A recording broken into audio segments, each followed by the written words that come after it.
I'm Mark Reed Edwards, marketing leader at HFS. Welcome to this HFS videocast of a special fireside chat between HFS CEO Phil Fersht and Vikas Bhalla, EVP and Head of the insurance business at EXL. Vikas is a member of EXL's executive committee and leads the insurance business, a role he's had since 2014. In that time, he has contributed significantly to the growth of the company, doubling the size of EXL's largest industry vertical. Of course, leading the discussion, as always, is Phil Fersht, HFS CEO and Chief Analyst. Phil founded HFS in 2010.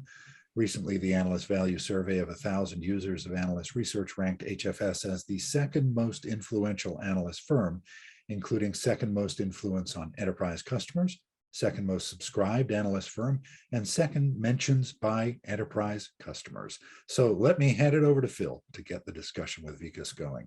Phil, over to you. Hey, thanks, Mark. Great to see you this morning, Vikas. I hope you're well. And great to have you address our HFS network. So maybe we can start a little bit just about you and your background and where you came from. Was being an exec in a big services firm what you always wanted to do? Did you have other plans when you were younger? Hi, Phil. Good to be here, and thank you for having this session.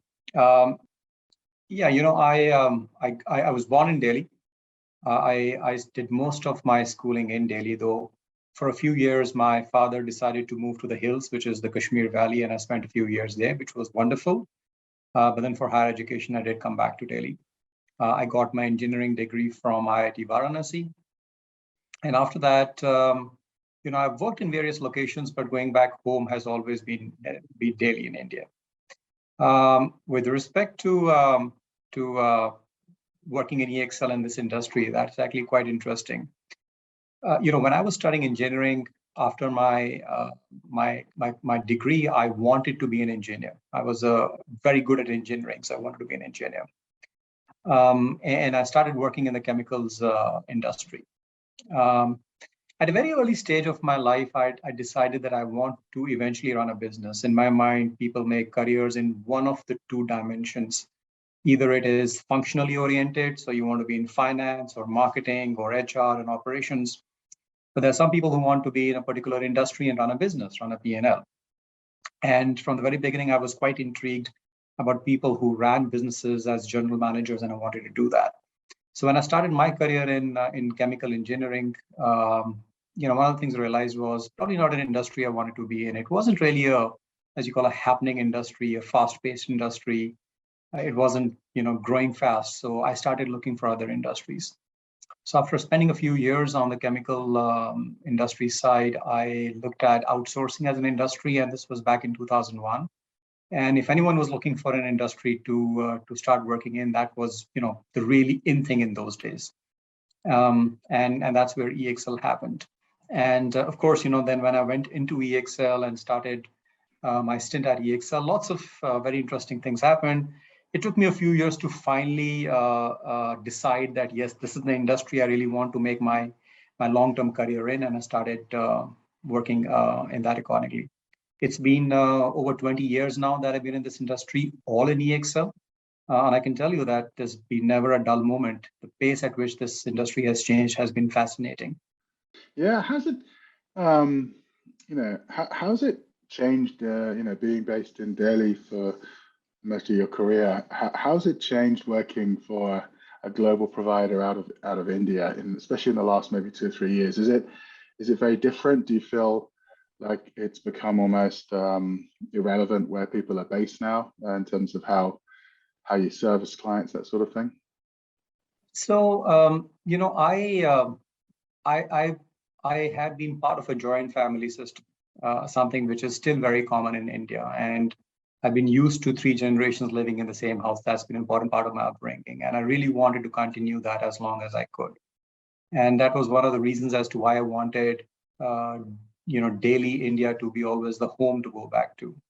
But given that EXL is a global organization with markets all outside India, even though India is still a key delivery location, to be able to do a global job, which I've been doing in EXL for the last 10 years, based in India, has been challenging because you end up doing multiple time zones. You end up traveling a lot. there was a period of time when I was traveling, probably 100 days every year. But Phil, you've been doing it. I know that. So, you tend to get used to it. So it was basically working multiple time zones and traveling a lot. That's what life was. And I was quite happy doing it. Pandemic changed it because suddenly everyone was remote. There was no location you had to be in, no place you had to be in. All you needed was, a computer, a good connectivity, and you are, at par with everyone else in the world.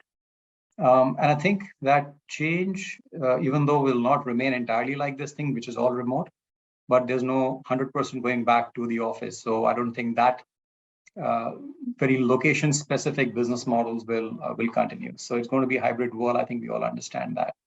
And to that extent, I think it's become easier.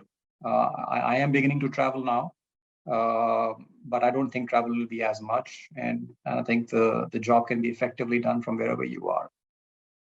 Yeah, you've talked a bit about, the rise of an entrepreneurial culture, people pursuing more of their passions, this acceptance of a virtual first approach I think you've used here. Talk a bit more about this entrepreneurial culture that you've seen really foster in particularly since the pandemic times. It has, this entrepreneurial zeal. This was happening before the pandemic. You could find an increasing number of young employees wanting to do something of their own. They all had some idea that they thought was very good and they wanted to pursue that.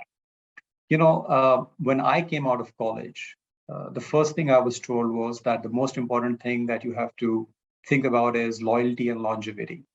So, go for the right industry, go for the right employer, and then, commit yourself to that long term. But I think that is being very fast replaced by experimentation and flexibility.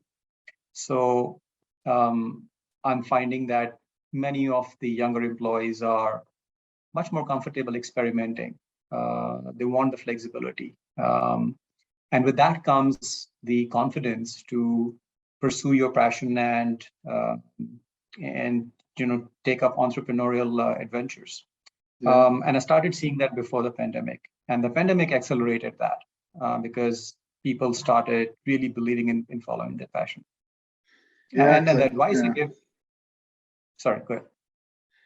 Yeah, it's like we always grew up when we're probably similar age, but we grew up learning about doing maybe one thing well, one way. And now it's a lot about trying new things, new areas, new industries, new techniques, even learning new technologies and having that adaptability to do different things and be more successful in new areas. I mean, that seems to be something that you've been seeing a lot of with talent, particularly younger talent now.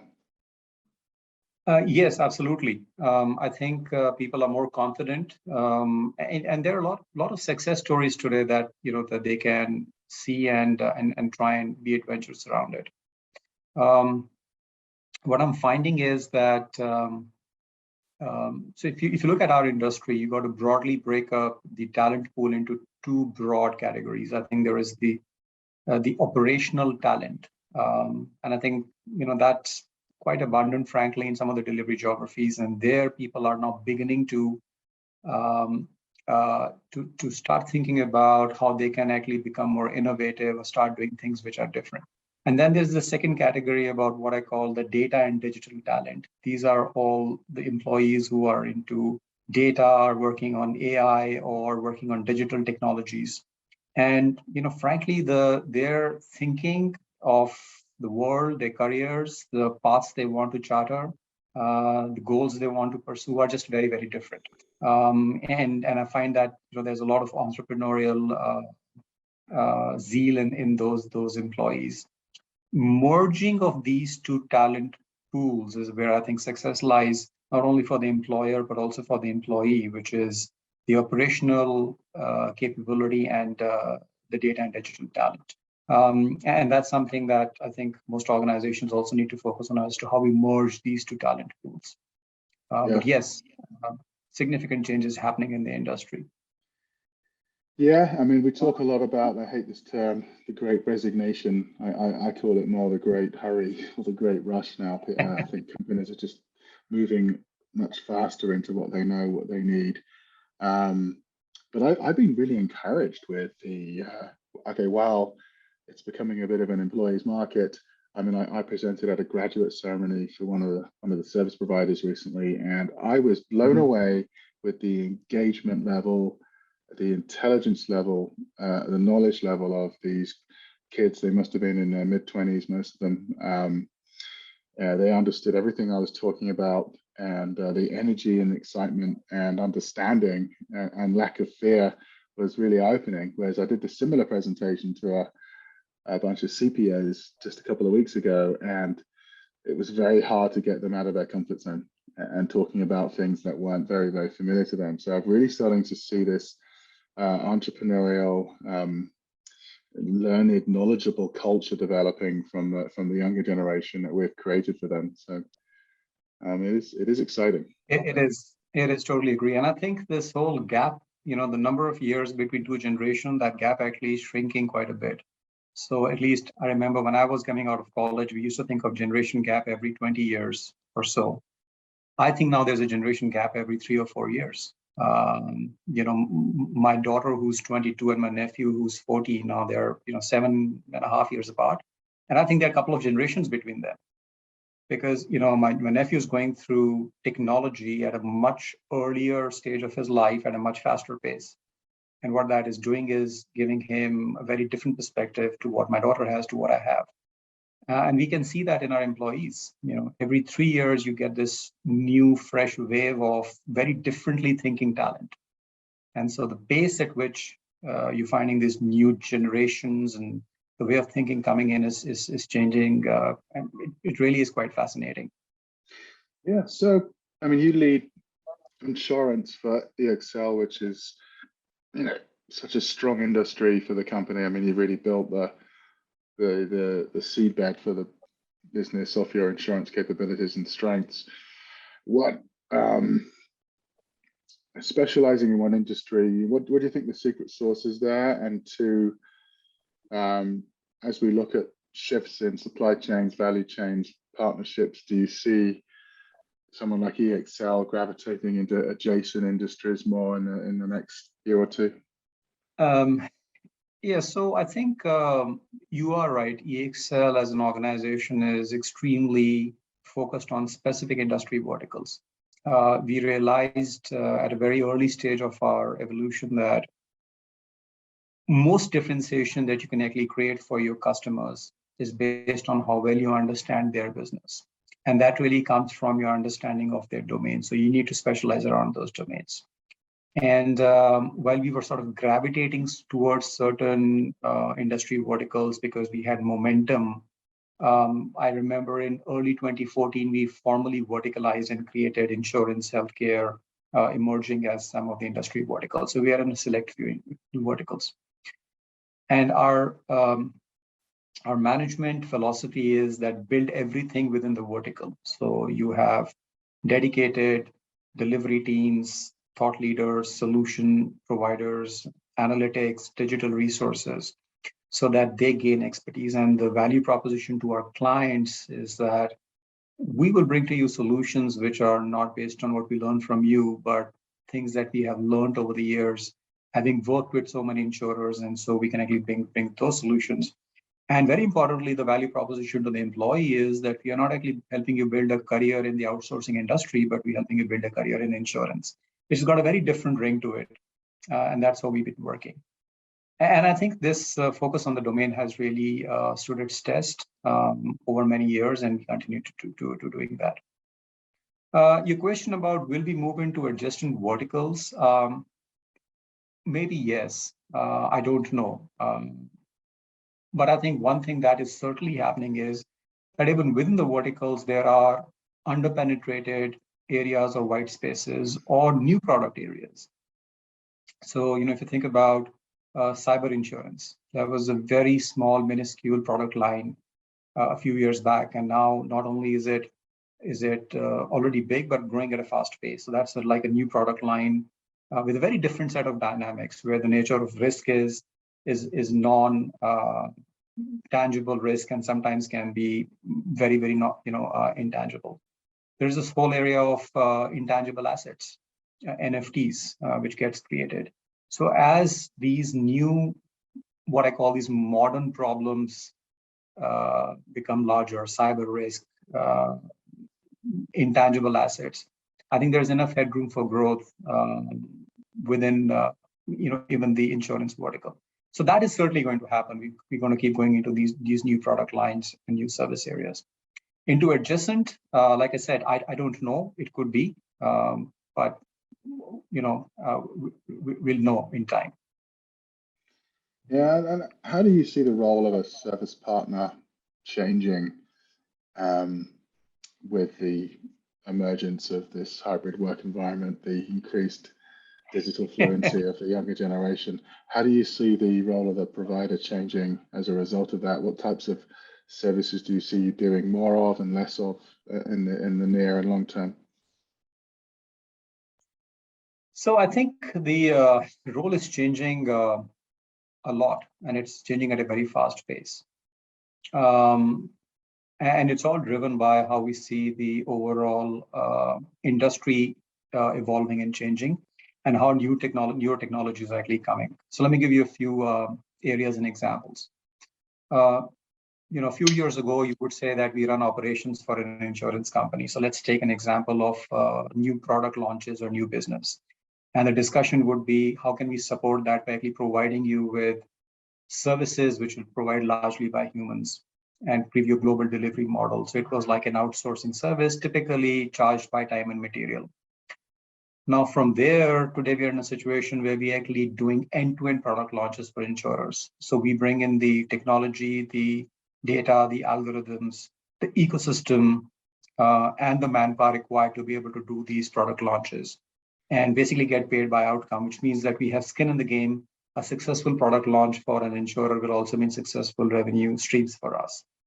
So this transition from providing human-intensive services to basically helping launch new products is a big journey. And it has happened at a very, very fast pace. It's happened only in the last 2 or 3 years, frankly. That gives an example of how service providers are evolving. I think the second big area is really penetration of digital. And you cannot be at the receiving end. So you don't expect to be strategic partners if you are the recipient of all of this coming to you. You have to bring these solutions to insurers.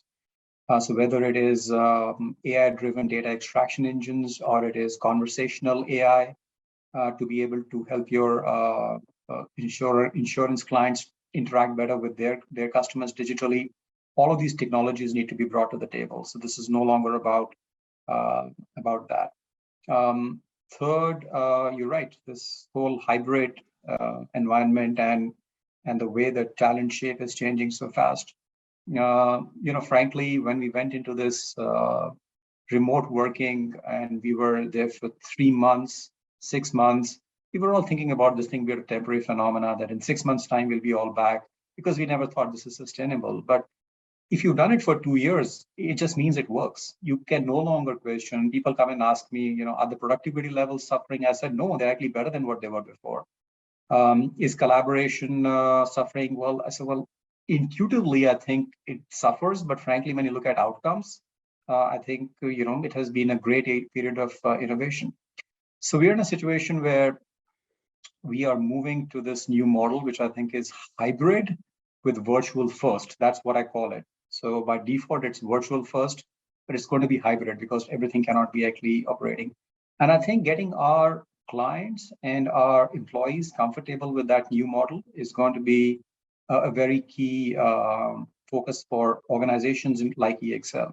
And frankly, significant change management, because it's going to be very different. When the pandemic is no longer forcing us to be working remote, how do we still sustain that and go through, there would be difficult times that, and go through that and make sure that model works. So I think that is there. So lots of change on the table. So it's about doing end-to-end work for clients, It's about not being recipients, but providers, proactive providers of digital transformation. And it's about working with the new normal.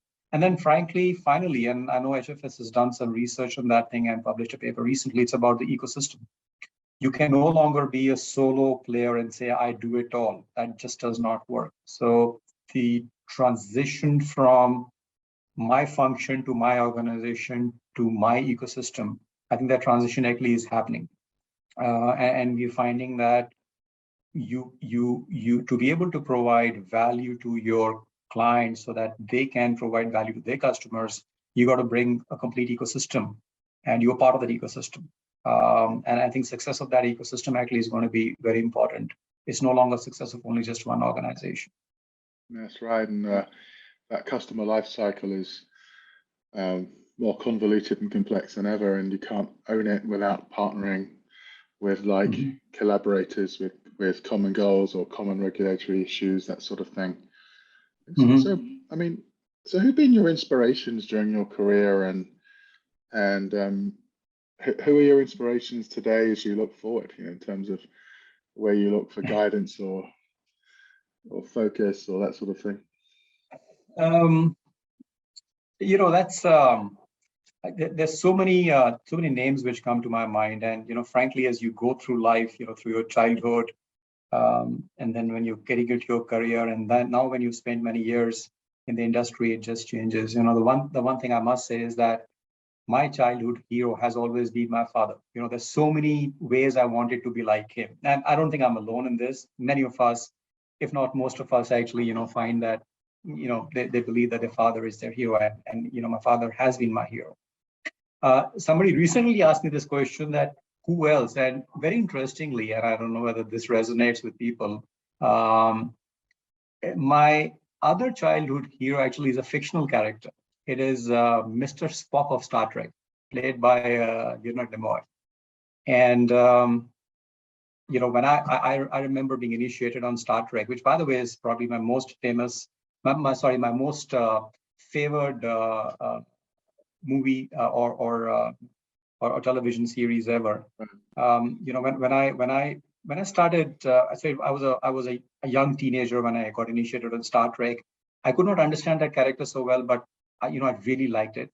And today, when I think I understand that character well, I mean, it's the one thing I'll say, as Mr. Spock would say it, it's fascinating. Because I think, what he brings to the table, the ability to be different and yet be so effective in what he's trying to do, I think is just great. So I think that's something that I've always seen. In terms of career, it's changed. There was a time when I used to really follow Jack Welch, and I did work in GE for a bit, so I thought the way he had built this mega engine and the way that he had used Six Sigma or the internet to just make a big ship like GE change direction so rapidly and be so effective was fascinating. I think leaders like Jeff Bezos, who totally disrupted the way that supply chain works and retail can be thought of. I think I think all the work and thinking that Elon Musk is bringing to the table with respect to sustainability, and then achieving that distant dream about human sustainability and driving everything around it. I think those are some of the names that I feel inspired by today. Yeah, seems like it's all about staying in the game, having an infinite purpose, not just about reaching the next target and milestone. This is really fascinating. Good. Well, I think now you're a self-confessed Trekkie and a successful executive at EXL. It's been great hearing about you and your background and your thoughts about today's industry and where it's going. It's been a terrific discussion, Vikas, and hopefully we can meet up in person pretty soon, where things are going. So. Yes, we look forward to. I've been wrong at predicting the pandemic so many times over that I don't want to make a prediction, but I see some light now. And I haven't traveled for 2 years, and I'm going to start traveling this weekend. So hopefully things work out fine, and it'll be great to catch up over a drink, Phil. Good luck with that. Once you actually get on the plane and close your eyes and have a glass of wine or something, it's really nice. Getting there is not so nice. All the learning to pack your stuff Looking up. forward to it. All the packing. I'm looking forward to it. You won't remember where anything is. Yeah, but once you're on the plane, and you'll feel a tremendous feeling of thank you, and then you'll sleep. So. Wonderful. Well, thanks, Phil and Vikas. This was a really enjoyable discussion. We hope everyone enjoyed watching. To learn more about HFS, head over to hfsresearch.com, where you can view most of our research for free. Plus, we have a growing library of videos and podcasts just like this that you can take with you wherever you go. Thanks for tuning in. And in honor of Vikas's hero, live long and prosper.